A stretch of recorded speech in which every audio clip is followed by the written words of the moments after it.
Wunderschönen guten Tag und herzlich willkommen bei Crowd Gaming. Wir sind bei der Gamescom am Sony-Stand angekommen und da hat der Lukas von uns sich das natürlich nicht nehmen lassen, sich God of War Ascension anzugucken. Und das volle Interview mit dem Lead-Entwickler von God of War Ascension seht ihr jetzt auf Crowd Gaming.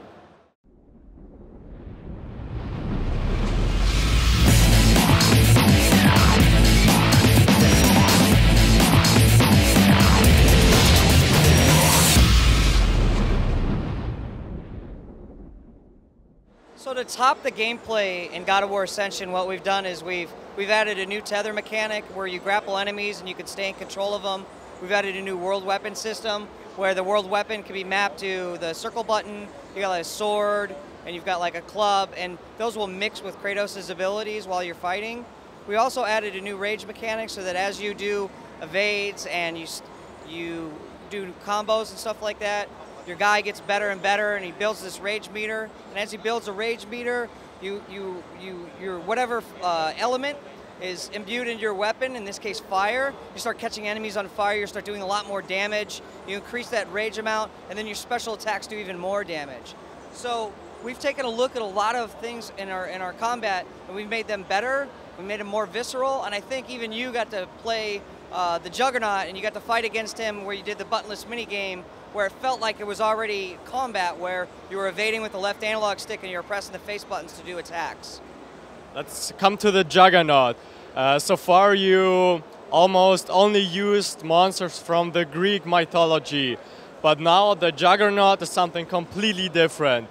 How far will you go away from the Greek mythology with God of War Ascension, with the monsters and stuff? Well, even the Juggernaut we feel is like within our mythos. So in a way, it's kind of like this Syrian war machine. And what that shows is that we're willing to explore in an area a little bit further on the outer reaches of like the kind of Greek control. So that would have been along the kind of the eastern seaboard of the Mediterranean area. And it's kind of this like island out in the middle of the sea that no one's ever seen before, and that's where we're exploring in this demo. It's like the foot of literally the foot of an island. And there's like an arm there, and there's like a head in the background, this giant statue, a lantern, and you're like, well, what is this place, and why is Kratos here?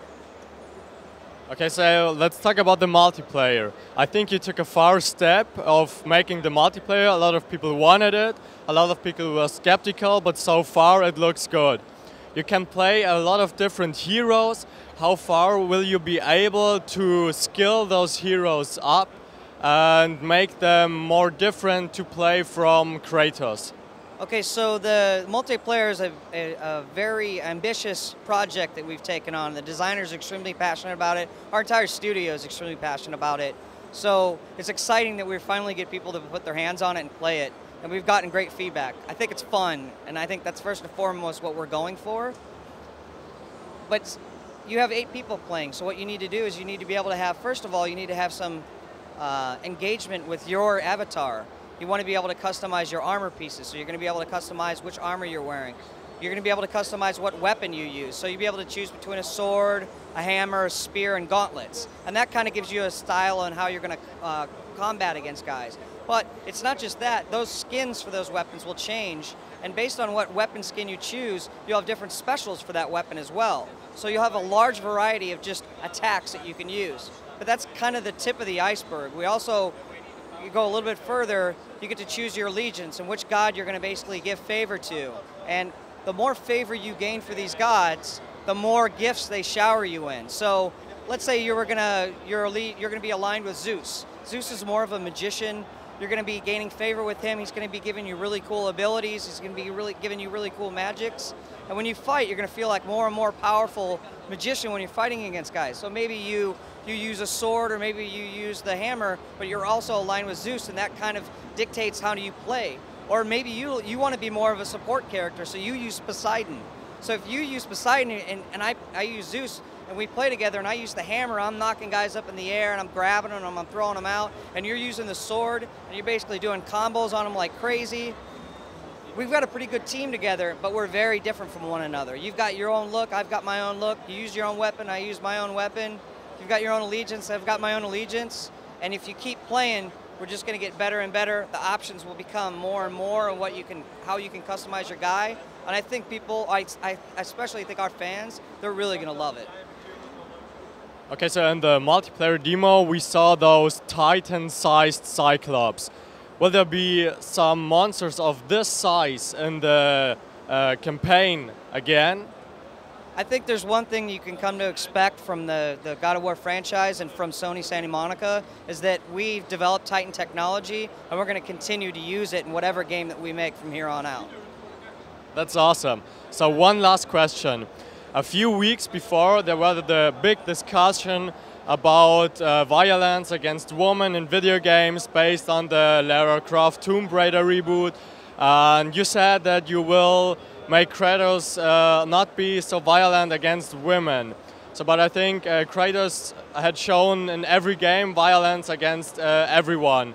So, with this step, don't you think that you are changing a little bit of Kratos so that now once suddenly he doesn't interact with women, or was this just a quote so that it isn't that bad? So violence is one of those things that's a touchy subject, especially in video games, right? And no one's ever going to get it right, and I don't think there's any one right answer or there's any one wrong answer. But the thing I guarantee is that Kratos, the type of character that he is, he's a violent hero in nature anyways. And the way he interacts with things are blades attached to chains at the end of his arm. They're close up. They're not, a melee combat game is not, it's not a shooter. It's not removed. You don't shoot somebody from 500 meters away and shoot them in the head and their head explodes. Kratos does it right in front of them. And the nature of melee combat is brutal and visceral. I don't think we'll ever get away from that. That's part of who our character is and who he's all about. So with other games, they have to deal with it in their own respect. But for us, we're never going to get away from the fact that we have an engaging visceral combat, and we want to continue to have engaging visceral combat. Okay, so Kratos will stay the character we learn to love. Absolutely, he's not going to change and become Mr. Softy all of a sudden. Okay, that's great. Thank you for the interview.